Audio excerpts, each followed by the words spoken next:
Ô Dieu des âges, alors que nous ouvrons les Écritures en ce jour, étonne-nous, accorde-nous de discerner notre propre chemin.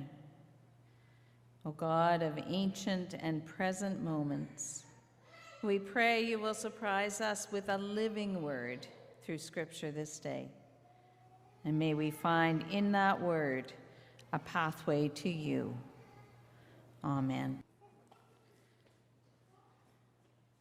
I had a colleague in ministry who used to begin every sermon with a joke.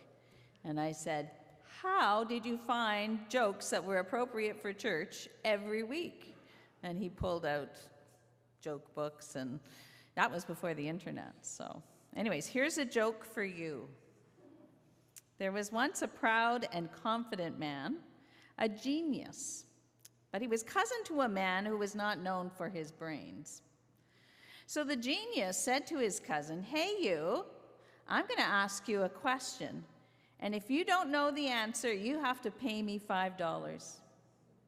Then you can ask me a question, and if I can't answer the question, I will give you $5,000. Well, the cousin thought this was a pretty good deal, so he agreed. So the genius asked the first question, how many continents are there in the world? Well, the cousin, he wasn't so good at geography, so he sheepishly handed over $5. And then he asked his brainy cousin this question. Okay, now you answer me. What animal stands on 2 legs but sleeps with 3? Well, the genius racked his brain to try and solve that riddle.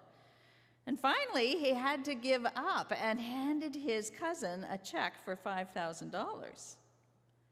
So the genius said, I can't believe I lost.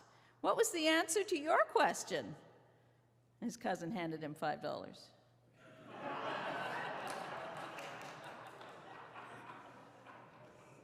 Never, never pick on an underdog, because it seems like God has a great sense of humor. Today is Holy Humor Sunday, and this is a tradition as old as the Easter story. Many who observe Holy Humor Sunday consider that Jesus' story of resurrection and God's joke on death and despair. The expectations of the rich and powerful were overturned in that moment. And the preacher, the outcast, the rejected stone from the fringes became the center attraction. From ancient times, many churches decided that after 6 weeks of Lent and a long, profound observation of Holy Week, and then all the pomp and grandeur of a fine Easter Sunday worship services, the followers of Jesus needed something with a lighter touch. On Easter Monday, many Orthodox churches would gather to tell funny stories and play jokes on one another. In other places, there was folk dancing and feasting. Because this, they say, this is a time when we can celebrate how God pulls the rug out from under our feet at times. In Latin, it's called the Risus Paschalis, or the Easter laugh. So in the spirit of the season, Heather Ingrams has a funny reading to share with us. I'm dedicating this to the UCW. It's 6 o'clock, my home's a mess, and dinner's running late. The baby's lost her soother, my son just lost his date. The phone is ringing, I hear thunder coming down the stairs. It's for you, Mom. It's Mrs. Jones. She said, will you bring squares? The bishop came last Sunday, an Episcopal event. Finest linen, finest china, and we didn't make a cent. The pastor put on his good suit, Patricia put on airs. Sue and I washed the dishes, and oh yes, we brought squares. I love our spiritual retreat. It fills me with such peace. To be at one with God and world, at last I found my peace. I love to linger here a while and perhaps say some prayers, but I'm in charge of making tea and setting out the squares. My kitchen's filled with luscious scents. Hubby watches as I bake. He sees me ice the cake. Tell me, dear, he coyly asks, who are these goodies for? For God and church, I say, and whisk them out the door. I admit I've been discouraged, and I've often asked myself, who cares? But I found out when I went just once without my precious squares. When I've organized my last bazaar and raffled my last prize, I'll not be sad to see it end. I'll welcome my demise. For through it all, I've loved a lot and laughed until it hurts. And in the end, I'm very sure I'll get my just deserts. But should my master summon me and catch you unawares, consider this, now who at my wake will make the ruddy squares?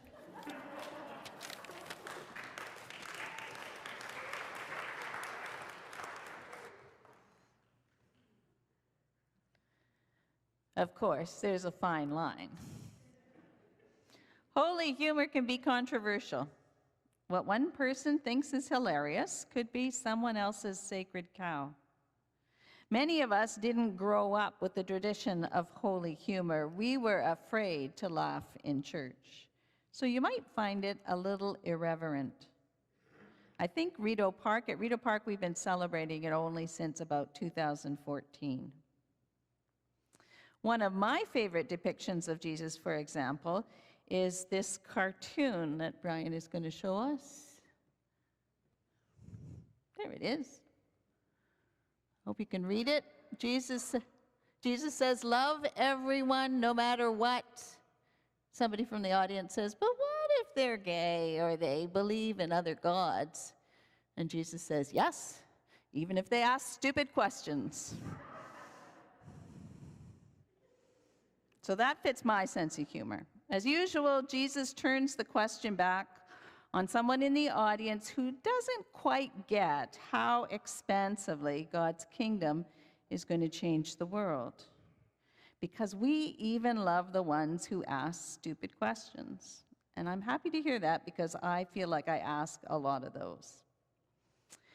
During Lent, in our Lenten retreat series, I covered the story of Rachel and how when she was leaving the home of her father Laban, she broke all the rules that the patriarchs and the matriarchs are supposed to represent.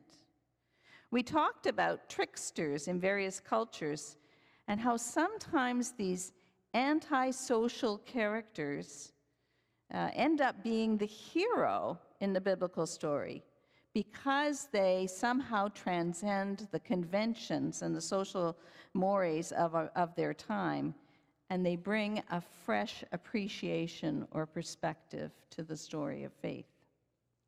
And the Bible is full of these contradictory stories. Sometimes because we are several thousand years removed from the authors and the original audience, we don't see the humor that the original listeners would have picked up on. The Bible is full of buffoons who do great things, class clowns who defeat the enemy, and underdogs who end up as champions. In Paul's letter to the church at Corinth, he called on the faithful not to be proud or arrogant in their faith, but to be fools for Christ. Eugene Peterson, in the Message, which Pat read for the translation that Pat read for us a little while ago, he described it this way.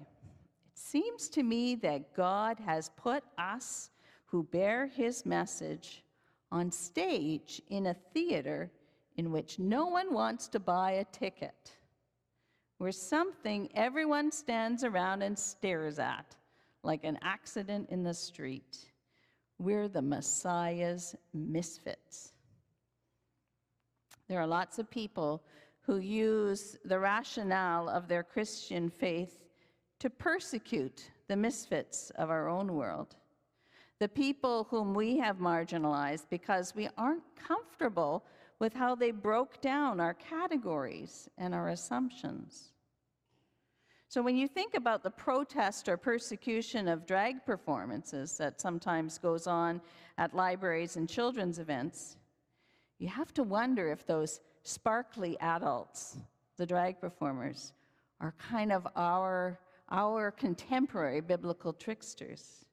They challenge our social conventions, and they reveal our inability to move with the Spirit. When I was training for ministry, one of the most challenging forms of worship leadership that I learned about was something called clown ministry. Without saying a word, these ministry clowns would lead us in some of the most powerful worship services. They embodied the gospel message and were not afraid to play the fool or the interloper who made our austere churches chuckle. One time, a clown minister dressed up like a street person. And by doing that, they challenged what it really meant for us when we said we are a welcoming congregation. And then, because they were pulling a shopping cart full of stuff, and out of that shopping cart, they pulled all the elements of communion and shared them with the congregation. Even though we really didn't know quite what to think of them, all of us felt invited, and we broke bread together. Now, I am not the dramatic type. I can't say I ever felt that I had the vocation or the skills that are essential for a good clown ministry, so I won't be pulling out the red nose and the floppy shoes anytime soon. But King Jules, who preached for us in drag last year, they feel they best express themselves as a drag clown by taking the best of both traditions, the sparkly, over-the-top drag performer and the funny but profound clown. They do this to preach the gospel in a way that surprises and sometimes unsettles us, but deepens our understanding of what it means to receive a living word. Not a word that is 3,000 years old, not a commandment that was engraved on stone tablets and then stayed that way forever after, not a museum pointing to the way that things used to be, but instead a living word that is accessible to people through modern forms of culture and communication, something that speaks to the hearts and minds of 21st century people. Jesus wasn't afraid to be criticized for coloring outside the lines. Neither was he afraid to fail. A necessary element of his ministry was his ability to step beyond the walls that were enclosing or limiting God's Spirit at work. He called to his disciples to do the same. Go out and train everyone you meet, far and near, in this way of life. The way of life that Jesus was talking about is the way of the gospel. And it's not the conventional way, though it would be nice if living the gospel was conventional for us. We might disagree on what living the gospel means, just like one person finds a joke hilarious and someone else finds it inappropriate. In our scripture readings today, both Jesus and Paul invite us to step beyond our comfort zones and to discover that the gospel is already at work in places we never imagined. So today, as we share the bread and the cup at the table, it's an open table, and it represents God's banquet. May we be nourished to invite and to welcome and to play with God's word in order to explore the profound challenge and the deepest joy that it has to offer us. One more joke. It's the story of a woman and a man who had been friends for many years, but then both died fairly close to each other and they went to heaven. They told St. Peter they would like to be married. "Oh, take your time and think about it," said Peter. "You just got here, you're settling in, you have all eternity to be together. Get back to me in 50 years. 50 years later, the couple returned, and once again they told Peter, "We want to be married." "Well," he said, "maybe take another 50 years to think about it." And again, another 50 years later, they came back and asked to be married. And Peter started to say, 50 years from now might be a good time. But this time, the couple was insistent. "We know we want to be married, and we want to be married now," they said. "So why are you putting us off?" St. Peter replied, "Tell you what, take another 50 years, and if we don't have a preacher up there here by then, I'll marry you myself." Because the best jokes are the ones you play on yourself. May the love of God inspire us and awaken us to new possibilities and to Easter joy in this season and always. Amen.